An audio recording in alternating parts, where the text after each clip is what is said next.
Bismillahirrahmanirrahim. Alhamdulillahi Rabbil Alamin. Wassalatu wassalamu ala Rasulillah wa ala alihi wa sahbihi ajma'in. Amma ba'd. Assalamualaikum warahmatullahi wabarakatuh.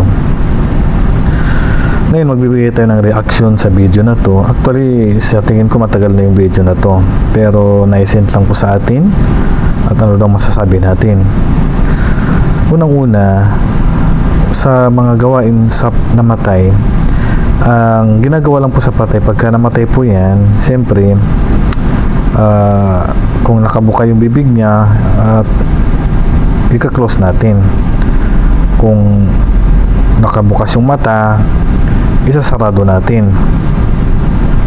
Then isasagawa sa kanya yung pagligo.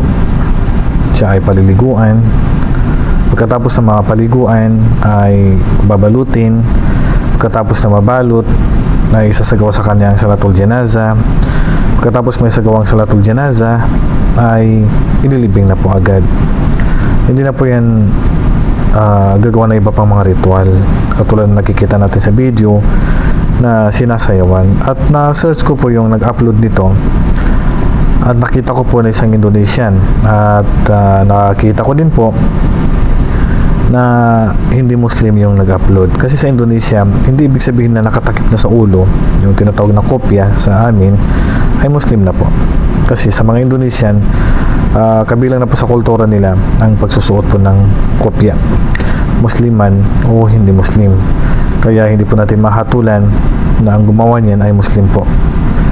At kung Muslim naman ang gumawa niyan, kakulangan po ng kaalaman sa Islam. Pero hindi po yan kabilang sa aral ng Islam ang katulad ng gawain na yan, na kapag may namatay ay sinasayawan na may kasamang tugtog na musika, which is lahat po ay pinagbabawal po sa batas ng Islam. At ito po ay gawaing bid'a din po, kasi hindi po ganito ang paraan na itinuro ng Propeta Muhammad sallallahu alaihi wasallam. So doon natin sa Allah subhanahu wa ta'ala na way ilayo niya tayo sa mga gawaing ligaw, sa mga gawaing mga bid'a, at dagdagan pa naman ng Allah ang ating kaalaman at pagpatuloy natin ang pag-aaral natin para malaman natin ang tama at mali sa ating relihiyong Islam.